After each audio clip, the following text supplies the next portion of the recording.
Welcome to ma'am की class, जहां होती है टीचिंग इजी और इंटरेस्टिंग। अभी तक हमारे चैनल को सब्सक्राइब नहीं किया तो सब्सक्राइब कर लें और बेल आइकन प्रेस कर लें ताकि हमारी सारी इजी पढ़ाई आपके पास सबसे पहले पहुंचे। अरे चलो, मैम क्लास में आ गई। आज का टॉपिक शुरू करने से पहले एक युवक के बारे में बताती हूँ। यह युवक है रामलाल। गांव में रहता है और खेती करके अपनी जीविका चलाता है।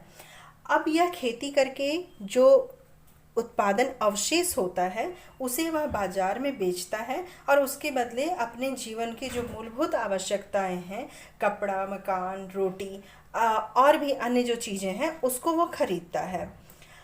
रामलाल का सपना है कि उसके पास एक बड़ा हाउस हो, बहुत बड़ी टीवी हो, कार हो, एक दो और ट्रैक्टर खरीद ले, एक आध एकड़ ज़मीन भी और हो जाए, एक थ्रेसर खरीद ले। तो भाई रामलाल के सपनों का कोई सीमा नहीं है, इसके सपनों की कोई सीमा नहीं है, अनगिनत इच्छाएं हैं इसकी। लेकिन रुकिए, यहाँ उसके खेत की तो सीमा है और खेत पर जो वह साधन लगा के, संसाधन लगा के उत्पादन कर रहा है उसकी भी एक सीमा है। तो ये जो लिमिट है वो इनके सपनों को भी लिमिट में बांध देता है, यानी सीमित कर देता है, इच्छाओं को भी यह सीमित कर देता। अब रामलाल के सामने ये समस्या पैदा हो जाती है कि वह जो उसकी कमाई हुई है, जो उसकी अर्निंग हुई है, सीमित संसाधनों के उपयोग से, सीमित भूमि के उपयोग से जो उसका सीमित उत्पादन हुआ है, उसे बेचकर जो उसकी सीमित कमाई हुई है, तो उस सीमितता से वह अपने सपनों में से, यानी कि इन्होंने जो सोच रखा है इतनी चीज़ें, उसमें से वह किसे प्रायोरिटी देता है, किसे प्राथमिकता पे रखता है। तो यहाँ पे रामलाल के सामने क्या उत्पन्न हो गई समस्या। किसकी समस्या? कि वह इतने सारे जो उपयोग के साधन हैं उसमें से वह किसका उपभोग करे, किसका उत्पादन करे, कितनी मात्रा में करे, कब करे। तो यहाँ पे हम देखते हैं कि रामलाल के सामने एक समस्या उत्पन्न हो जाती है। ठीक रामलाल की तरह ही अर्थव्यवस्था या किसी समाज में जितने भी लोग हैं वो कुछ न कुछ अपनी आजीविका के लिए उत्पादन कर रहे हैं और उनके सामने भी समस्या ये खड़ी होती है, उनको चयन करना पड़ता है कि हम किस वस्तु का उत्पादन करें। यही पूरी अर्थव्यवस्था की भी समस्या होती है और इसको हम अर्थव्यवस्था की केंद्रीय समस्या के पहली समस्या के रूप में देखते हैं। इसे हम कहते हैं किन वस्तुओं का उत्पादन करें, कितना करें। यह जो समस्या है सबसे पहली समस्या है, केंद्रीय समस्या है अर्थव्यवस्था की। इसमें यह हमें सोचना पड़ जाता है, समाज के व्यक्ति को यह सोचना पड़ जाता है कि खाद्य पदार्थ का उत्पादन करें या विलासिता की वस्तु का उत्पादन करें, कृषि जनित वस्तु या औद्योगिक उत्पाद करें, शिक्षा स्वास्थ्य पे उत्पादन हो इसमें पैसा लगाया जाए या फिर सुरक्षा में, उपभोग की वस्तुओं का उत्पादन ज़्यादा हो या फिर निवेश की, जैसे मशीनरी वगैरह की। तो एक समाज के सामने इसके चयन की समस्या होती है, क्योंकि भाई चाहिए तो सारी ही चीज़ें, समाज के लिए ये सारी ही चीज़ें अति आवश्यक हैं, लेकिन इनका उत्पादन कितना करें और किन किन वस्तुओं को प्राथमिकता में रखें, ये सबसे पहली जो समस्या है वह अर्थव्यवस्था की केंद्रीय समस्या बन जाती है। दूसरी जो अर्थव्यवस्था की केंद्रीय समस्या है वह है उत्पादन कैसे करें। उत्पादन कैसे करें का मतलब यह है कि जो उत्पादन के संसाधन हैं उनका प्रयोग कैसे करें। ये आपको याद रखना चाहिए कि संसाधन भी सीमित हैं। जैसे मैंने रामलाल की बात की तो रामलाल की खेती की जो भूमि है वह भी सीमित है और उसके पास जो अन्य साधन है, ट्रैक्टर, हल या अन्य जो भी साधन है, वह भी, उनकी भी मात्रा एक सीमा के बाद जाके खत्म हो जाती है, वह भी सीमित है। तो ये सीमित संसाधन का प्रयोग किस तरीके से करें कि उत्पादन हो और अधिकतम उत्पादन हो, इसको हम तकनीक भी कहते हैं। इसे हम कह सकते हैं कि किस तकनीक को अपनाएं। मान लीजिए ये जो तकनीक है मुख्यतः श्रम और मशीन से ही, मशीनरी जो होती है, भौतिक पूंजी, उससे मिलकर बनती है। जो संसाधन होता है हमारा, जो उत्पादन का संसाधन है, मान लीजिए 10 की ज़रूरत है हमें, हमारे पास जितना है वो कुल मिला के 10 है।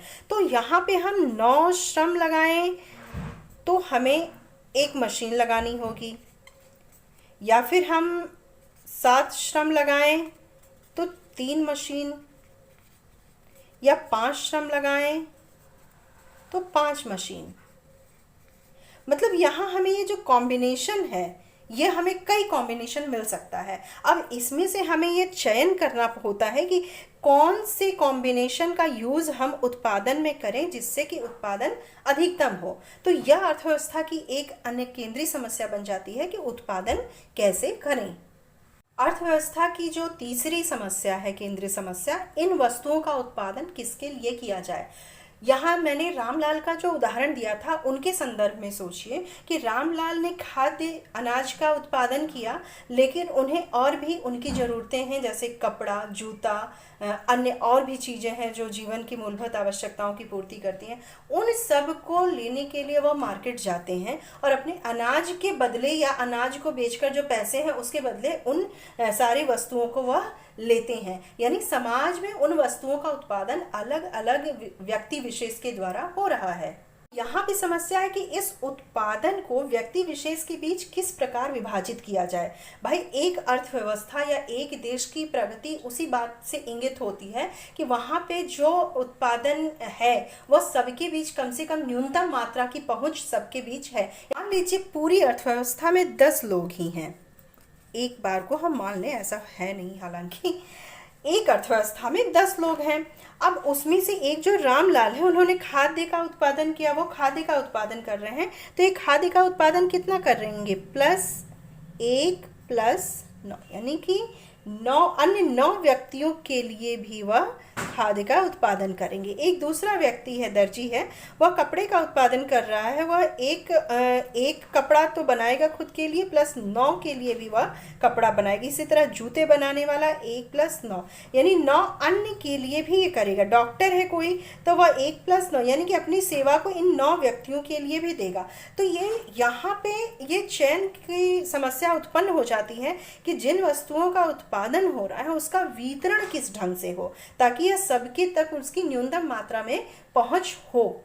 तो यहाँ पे इन वस्तुओं का उत्पादन किसके लिए किया जाए, इसका मतलब सीधा सा यह है कि ये उत्पादन को किस ढंग से पूरी अर्थव्यवस्था में वितरित किया जाए। अर्थव्यवस्था की ये जो तीनों मुख्य समस्याएं हैं, ये क्यों उत्पन्न होती हैं? ये उत्पन्न होती हैं संसाधनों की सीमितता के कारण। संसाधन भी सीमित हैं और उनके कई कॉम्बिनेशन होते हैं, जिसमें से ये संसाधन जो है दुर्लभ है, सीमित है। इसके कारण ये जो चयन की समस्या होती है यह मुख्य रूप से उत्पन्न हो जाती है कि किस चयन का, संसाधन के किस कॉम्बिनेशन का चयन किया जाए। यहाँ पर कई कॉम्बिनेशन बन सकते हैं और उसमें से किसका चयन किया जाए जो कि अर्थव्यवस्था के लिए बेस्ट हो। एक ऐसी अर्थव्यवस्था का इमेजिनेशन करते हैं जिसमें उनके पूरे संसाधनों का उपयोग हो रहा है और वह 2 ही उत्पादन कर सकते हैं, एक तो अनाज का या कपास का। तो वह जो अर्थव्यवस्था है अनाज और कपास दोनों का उत्पादन करेगी। अब यहाँ पे वह चयन की समस्या फिर से उत्पन्न हो गई कि अनाज कितना उत्पादित करें और कपास का कितना उत्पादन करें, सारे संसाधनों का उपयोग करते हुए। तो अनाज का जो अधिकतम उत्पादन है वह 4 हो सकता है और कपास का जो अधिकतम उत्पादन है वह 10 हो सकता है। तो यहाँ पर हमें दिखता है कि ये जो संभावनाएं हैं उत्पादन की वह यहाँ पर 5 हैं, ABCDE। यानी कि पहली में क्या है कि अनाज का उत्पादन ना हो, कपास का 10 हो, और अनाज का 1 हो तो कपास का 9 हो, और इस तरह से 2, 7, 3, 4 और 4, 0। यानी कि अनाज का जो अधिकतम उत्पादन है वह 4 हो सकता है, न्यूनतम 0, और कपास का भी न्यूनतम 0 और अधिकतम 10 हो सकता है। तो इन जो कॉम्बिनेशंस हैं, संभावनाओं की जो कॉम्बिनेशंस है, इस पे हम ग्राफ भी एक ड्रॉ करते हैं और फिर देखते हैं कि किस प्रकार का एक वक्र निकल के सामने आता है। यहाँ पर पहली संभावना, जैसे अनाज की अगर 0 है, अनाज की 0 और कपास की है 10, यानी यहाँ एक बिंदु हमें मिल जाता है। दूसरा जो कॉम्बिनेशन है वह है अनाज का अगर हम 1 उत्पादन कर रहे हैं तो कपास का उत्पादन हो रहा है 9, यहाँ कपास का उत्पादन और यहाँ पर इसका अनाज का। और दूसरा जो है सी बिंदु हमें मिल रहा है, यहाँ ए बिंदु हमें मिल गया, यहाँ बी मिल गया, और सी बिंदु पर 2 अनाज हो रहा है और 7 हो रहा है हमारा कपास। तो यहाँ पर हमें अगला बिंदु सी मिल जाता है। डी बिंदु, डी जो संभावना है वह क्या है, अनाज अगर 3 पे है तो कपास हमारा है 4 पर, यानी कि यहाँ एक बिंदु मिलता है। और ई बिंदु पर कपास 0 हो जाता है और अनाज 4 हो जाता है। यानी ये जो वक्र हमारा मिलता है वह सीमांत उत्पादन संभावना वक्र कहलाता है। ये दो वस्तुएं अनाज और कपास के कॉम्बिनेशन को, इसके कॉम्बिनेशन के उत्पादन को दर्शाता है कि इस तरह से हम उत्पादन कर सकते हैं, या तो ए बी सी डी या ई बिंदु को चुनकर कोई उत्पादक उत्पादन कर सकता है। यहाँ पे एक बात और स्पष्ट है कि कपास के एक वस्तु के उत्पादन के लिए दूसरे की कुछ मात्रा हमें छोड़नी पड़ती है। अगर हम अनाज की मात्रा बढ़ाते हैं तो कपास का कुछ उत्पादन हमें कम करना पड़ता है। अब इस वक्र के अंदर की ये जो बिंदु है, यह बिंदु क्या दर्शाते हैं? इसका अंदर का कोई भी बिंदु ले लीजिए, ये देखिए जो उत्पादन संभावना वक्र है, इसका कोई भी बिंदु अगर हम चुनते हैं उत्पादन के लिए, तो इसका मतलब है कि सारे संसाधनों का पूर्ण रूप से उपयोग हुआ है, अवशोषण हुआ है। लेकिन अगर इस वक्र के अंदर का कोई बिंदु है, इसका मतलब है कि उत्पादन या तो संसाधन का अपव्यय करके हुआ है या पूरे संसाधन का उपयोग नहीं हुआ है। तो यहाँ सीमांत उत्पादन संभावना वक्र हमें कई कॉम्बिनेशन देती है उत्पादन का, कई बिंदु देती है जिसके बीच में से एक उत्पादक चयन कर सकता है उत्पादन का। यहाँ एक बात और समझ में आती है कि एक वस्तु की कुछ अधिक मात्रा प्राप्त करने के लिए दूसरी वस्तु की कुछ मात्रा को छोड़ना पड़ता है। इसे क्या कहते हैं? इसे जैसे वस्तु की एक अतिरिक्त इकाई को प्राप्त करने की अवसर लागत कहते हैं। अगर एक वस्तु को हमें प्राप्त करना है, दूसरे की छोड़ना पड़ेगा, यानी कुछ कॉस्ट तो हमें लगाना ही पड़ेगा, देना पड़ेगा। तो ये कॉस्ट क्या है? यही कॉस्ट है हमारा अपॉर्चुनिटी कॉस्ट, यानी कि अवसर लागत। तो प्रत्येक अर्थव्यवस्था को अपने पास जितने भी संसाधन हैं, जितने भी संभावनाएं हैं, मतलब कॉम्बिनेशन है, उनमें से किसी एक का चयन करना पड़ता है। दूसरे शब्द में हम कह सकते हैं कि बहुत सी उत्पादन संभावनाओं में से किसी एक का चयन करना ही अर्थव्यवस्था की एक केंद्रीय समस्या है।